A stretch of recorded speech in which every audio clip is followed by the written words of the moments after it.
Today we're talking about the HAF programme, the Healthy Activities and Food programme.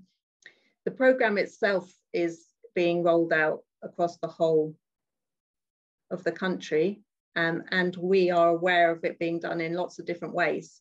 So what we've tried to do today is invite 3 different local authority areas to come and talk to us about the way that it's being delivered in their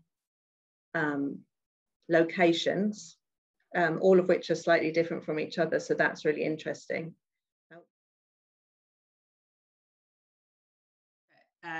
HAF is an incredibly positive investment. Manchester has some of the worst child poverty in the country. We've got 45% of children living below the poverty line, which is the 8th highest on poverty stats in the country. The approach that we've taken in Manchester is a mixed one. So Easter was a matter of collective mobilisation, and over the summer, with a bit more, because there's been a bit more time, we've been going about a much more traditional grant making route. For Easter, we worked with, as a VCSE sector to develop 20,000 activity packs, and although they were kind of developed by the VCSE, they were then distributed through primary schools. They were built on the play scheme in a bag delivery that we'd been developing throughout COVID, and it was led by a VCSE partner who could do it at scale. So kind of had the suppliers in mind, and was able to kind of adjust based on what partners wanted. So she did baking packs, chat packs for children and young people with SEND, and was able to do that really quickly and at scale because we had all the VCSE partners in place who could then link to local schools and get it out the door. We consider it, as I've said on the slide, we've considered it to be an absolute logistical triumph on behalf of the VCSE, and was a good way of kind of promoting the VCSE into schools as well. It was also a really great and tangible engagement offer for corporate supporters. So lots of partners were able to get support from kind of corporate volunteers to kind of put the packs together, which was really useful. But as the restrictions eased just in time, we were able to organise face-to-face play schemes. And again, people could mobilise really quickly because play schemes are part of our VCSE youth and play offer. So they just needed to be amended to kind of meet the HAF parameters.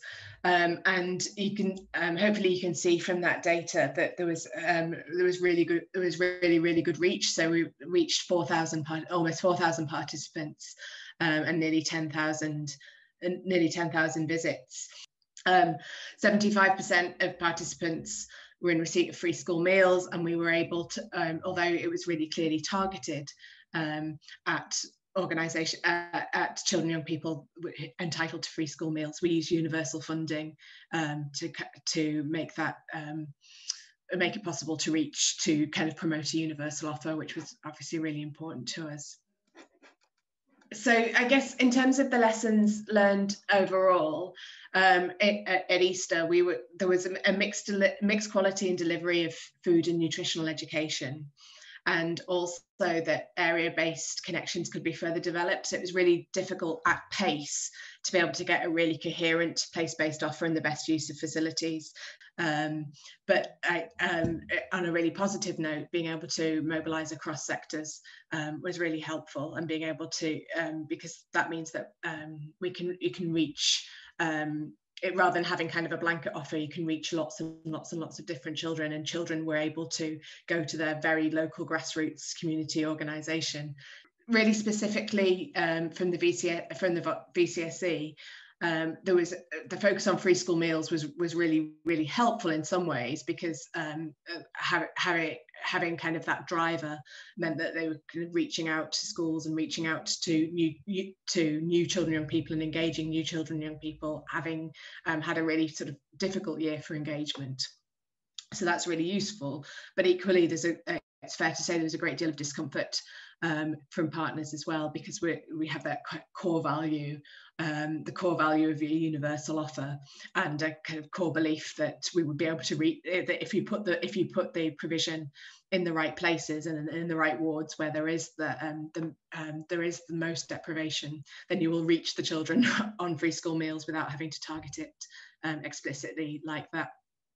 Now we've been able to mitigate that to a certain extent because we have play scheme funding that we would normally issue at this time, and it's a drop in the ocean compared with the HAF investment, but that can help universalise the play scheme to some extent if people can draw down on different pots of money. So yeah, looking towards summer, we're continuing to use all sectors, and in some ways it's quite complicated and quite a lot of administration associated with that, as opposed to choosing a single provider. But it does mean that there's the opportunity to reach lots of different parts of the sector and mobilise very many providers.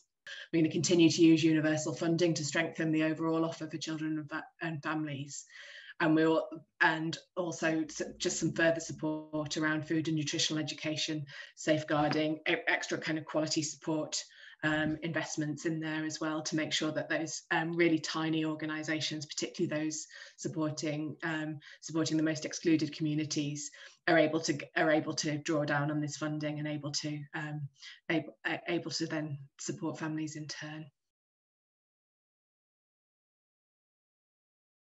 We have used and invited existing holiday scheme providers to apply or register their interest for our HAF scheme. So we were able to offer these 584 places with very little notice to providers, sadly, because we had very little notice. But as you can see from some of this feedback, it worked well for children.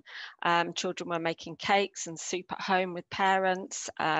One child made a birthday cake at home with her mum, for her mum with her big sister. Children enjoyed being back into the real world and playing with their friends, learning new skills, and taking part in some of the activities that were offered, which was great to see.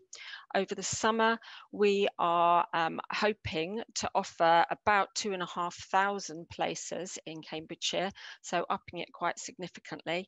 We have 80 providers already on board with us, and our bookings opened yesterday.